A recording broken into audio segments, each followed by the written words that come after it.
looking forward to the show. I know. We have Amber Leah with us, and she was with us a few years ago. Yeah. And I'm glad to have her back. She's, I don't even know, she's an author, and she writes about triggers with kids, with all the things. All the things, marriage, Yes. and now food triggers. Right. So we're starting out our day talking. Yeah, I am you were a bodybuilder, recreational in college. You have 4 children. Yes. Have a husband. I do. And you have a very busy life. Very busy life. It's a testosterone home. It's all the boys and me. So it's a really good thing that I'm here with all these ladies today, because I needed that. Yeah. Awesome. So tell us about, just real quick, about your other books. Let's see. I just read this before. Okay. Well, you can look them up. What's your website? Yeah, amberleah.com. Okay. Started out with parenting ministry, writing about anger and parenting, which I thought I was the only one who struggled with that. It turns out I'm not. There's a lot of other parents who struggle with that. And then, of course, you know, I'm really just interested in writing and sharing about things that God has brought me through. So started with parenting and then shifted to marriage and then went on a personal health journey. And so just wanting to share my life with others and the transforming work that God's doing in me every step of the way. Yeah. And, Awesome. And what led to the Food Triggers book? Well, about 3.5 years ago, I came to a realization that I was in a really bad place with my health. I was starting to have some autoimmune disease flare up. I was tired all the time. You know, I have these 4 precious sons that want me to be active and are always asking me to do things. I was just worn out. I didn't feel like myself. And I realized that slowly but surely over a course of several years that I had gained a lot of weight and I wasn't living life to the full like God wanted me to. And that was very apparent. And I knew if I didn't make a change, you know, nothing was going to change. So felt a little discouraged and frustrated, not sure what to do. Things that used to be, you know, weren't working, and just realized this had to be a spiritual piece too for me, that it wasn't just going to be about what I eat. This was going to be about how I think and how I relate to God and why am I turning to food so often. And released 85 pounds over the course of about a year, and then have kept it off and now just trying to pay it forward and give others hope. It's beautiful. So this all happened since we saw you last? Yes, amazingly. I know. It was a turning point that I didn't realize was going to have such a dramatic impact on my life. Did you realize you were gaining the weight? You know, I did, but when I look back now, I didn't fully embrace that I was in a pattern of really destructive behaviors because they had become normal to me. You know, that's kind of the danger of habits or erroneous thinking, as we start to just think of it as normal.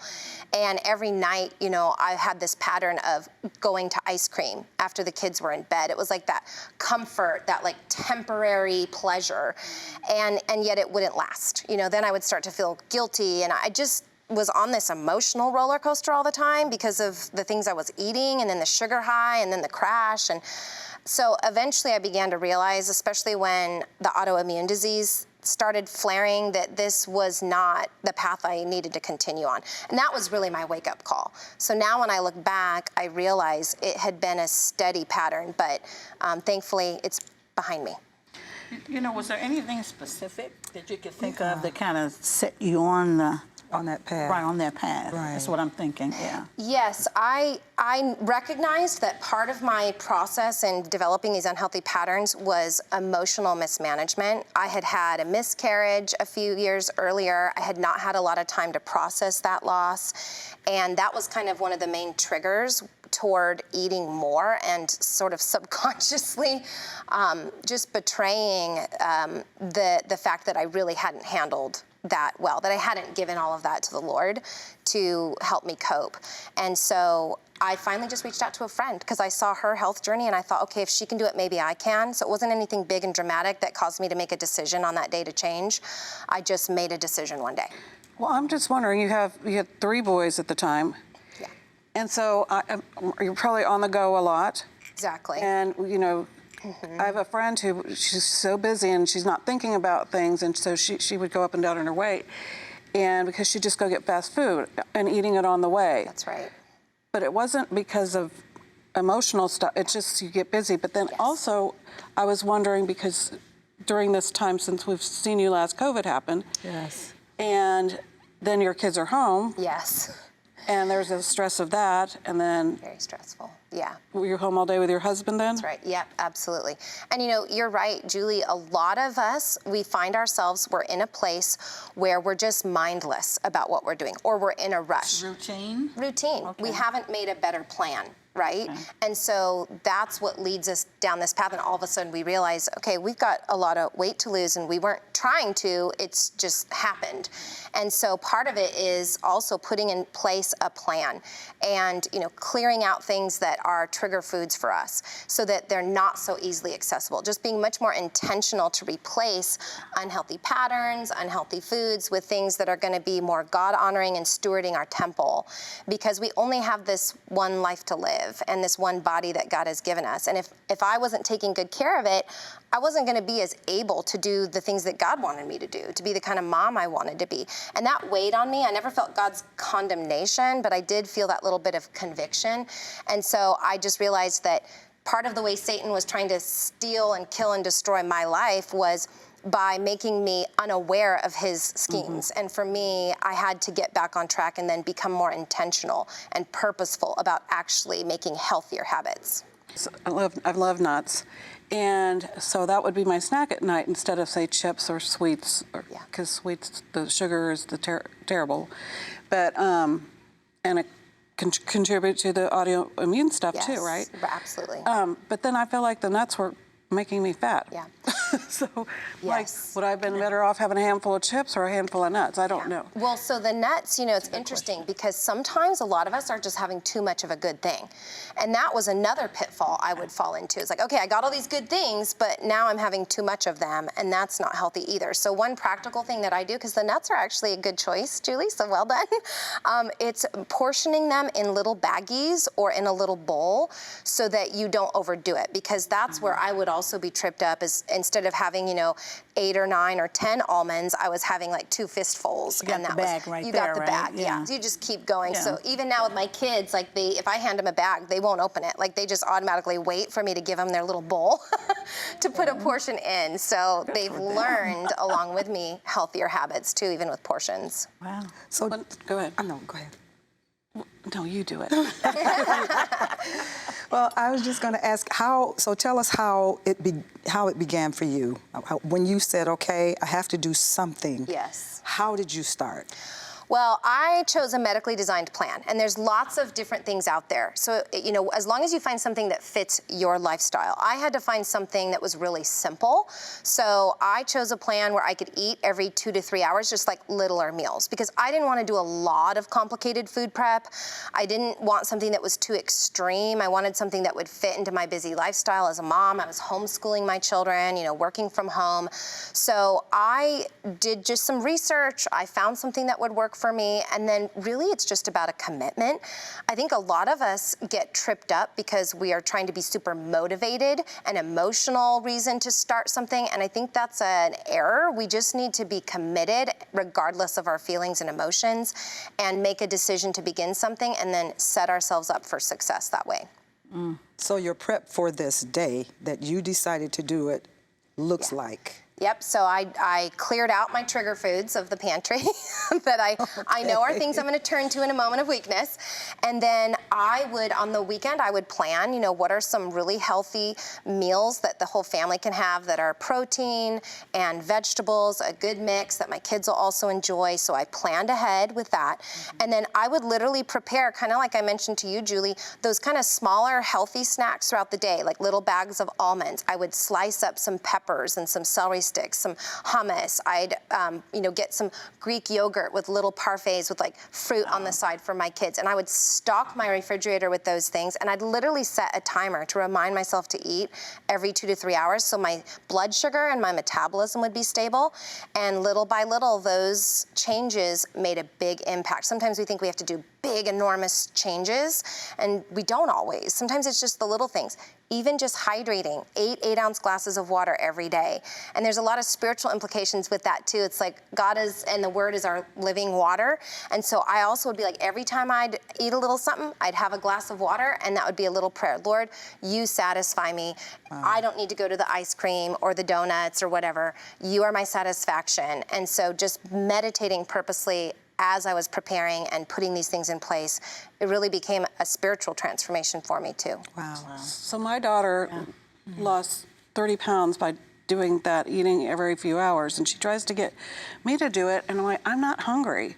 I don't get hungry, and so it's really hard. So I think that's, like you're saying, low blood sugar and your metabolism doesn't get going. Right. Then I have low thyroid.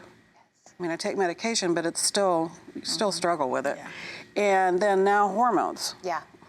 Yeah.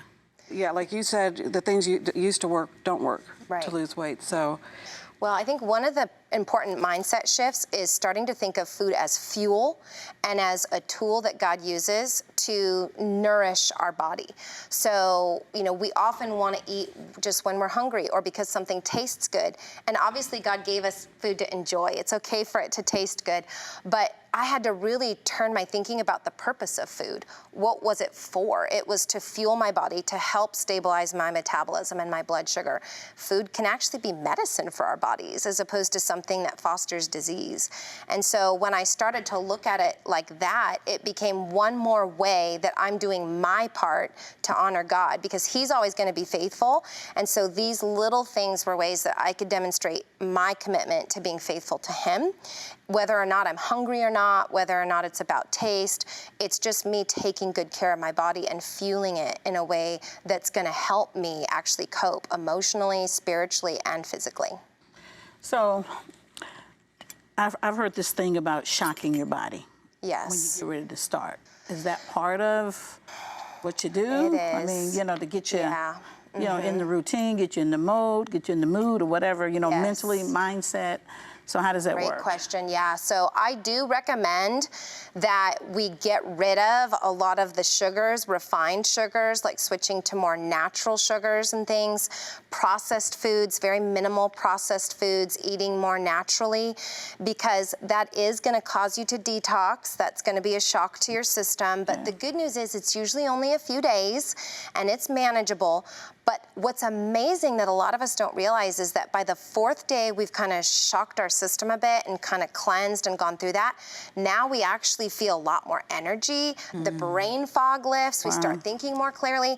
And then you're like, why didn't I do this sooner? So it is like resetting your body's system. What's amazing about the way God designed our bodies is that it doesn't take a lot to do that, and it happens pretty quickly. So we'll even see, you know, with a lot of my health coaching clients, I'll see people start to begin to lose weight, get off their meds within a few weeks, you know, diabetes, insulin, you know, cholesterol meds, things like that begin to have to be lowered pretty quickly on, because now they're fueling their bodies with nutrition and they are not so dependent on them. So it's pretty amazing to see that happen, that just eating healthy can have that big of an impact on our bodies. Yeah.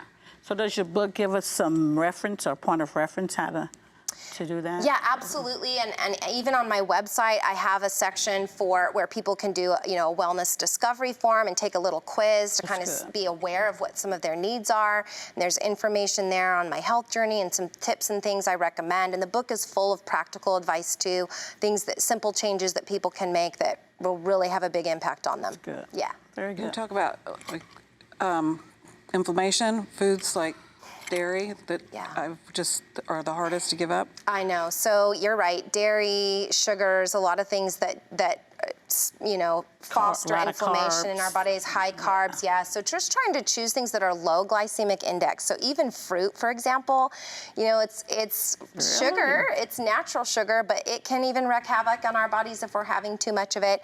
So with the inflammation, the way that the body works, first of all, hydration is a big part of it. You know, if we're not getting enough hydration, that's going to affect inflammation. So it's one of the simple, practical things people can do today. 8-ounce glasses of water every day is a huge help to your system. Your organs function off of that much water. So if we're not getting 64 ounces of water a day, we're like circulating dirty water through our body, which isn't helpful. But also getting off of those sugars, those refined sugars especially, is key. I know that's not easy. I honestly didn't think I could do it when I started, that I would be able to give up ice cream. It was such a hold on me. But again, made a decision, and I saw the inflammation, my autoimmune disease. I had psoriasis. Within 3 months, it was almost gone after I had 7 years been trying to manage it. Wow. It was causing me hearing loss, all kinds of secondary issues. So for that reason alone, regardless of what the scale says, for me to be on this health journey has been life-changing.